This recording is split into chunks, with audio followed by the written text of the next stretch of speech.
আর এই চোরের দল আমার দুঃখী মানুষের সর্বনাশ করে বা লুটতরাজ করে খায়।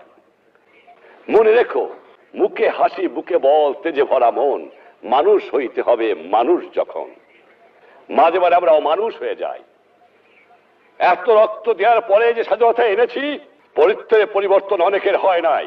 এখনো ঘুষখোর, দুর্নীতিবাজ, চোরা কারবারি, মুনাফাখোরি বাংলার দুঃখী মানুষের জীবনকে অতিষ্ঠ করে তুলেছে। দীর্ঘ 3 বছর পর্যন্ত এদের আমি অনুরোধ করেছি, আবেদন করেছি, হুমকি দিয়েছি, ছোড়া নাহি শোনে ধর্মের কাহিনী। কিন্তু আর না, বাংলার মানুষের জন্য জীবনের যৌবন আমি কারাগারে কাটিয়ে দিয়েছি। এ মানুষের দুঃখ দেখলে আমি পাগল হয়ে যাই। কাল যখন আমি আসতেছিলাম ঢাকা থেকে, এত দুঃখের মধ্যে, না খেয়ে কষ্ট পেয়েছে, গায়ে কাপড় নাই, কত অসুবিধার মধ্যে বাস করতেছে। হাজার হাজার লক্ষ লক্ষ লোক দুপাশে দাঁড়িয়ে আছে আমাকে দেখবার জন্য। আমি মাঝে মাঝে প্রশ্ন করি, তোমরা আমাকে এত ভালোবাসো কেন?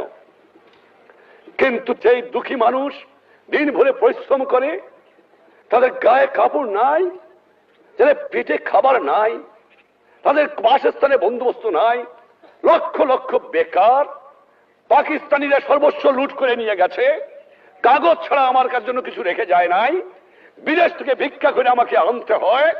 আর এই চোরের দল আমার দুঃখী মানুষের সর্বনাশ করে বা লুটতরাজ করে খায়। আমি শুধু এমার্জেন্সি দেই নাই, এবার আমি প্রতিজ্ঞা করেছি, যদি 25 বছর এই পাকিস্তানি জালেমদের মধ্যে জিন্না থেকে আরম্ভ করে গোলাম মোহাম্মদ, চৌধুরী মোহাম্মদ আলী, আইয়ুব খান, এইয়া খানের মধ্যে বুকের পর টান করে সংগ্রাম করে থাকতে পারি, আর আমার 30 লক্ষ লোকের জীবন দিয়ে স্বাধীনতা অর্জন করতে পারি, তাহলে পারবো না? নিশ্চয়ই ইনশাআল্লাহ পারবো। এই বাংলার মাটির থেকে এই দুর্নীতিবাজ, এই ঘুষখোর, এই মুনাফাখোরি, এই চোরাচালানকে নির্মূল করতে হবে। আমিও প্রতিজ্ঞা নিয়েছি, তোমরাও প্রতিজ্ঞা নাও, বাংলার জনগণ প্রতিজ্ঞা গ্রহণ করো। আর না, অসহ্য সীমা হারিয়ে ফেলেছি।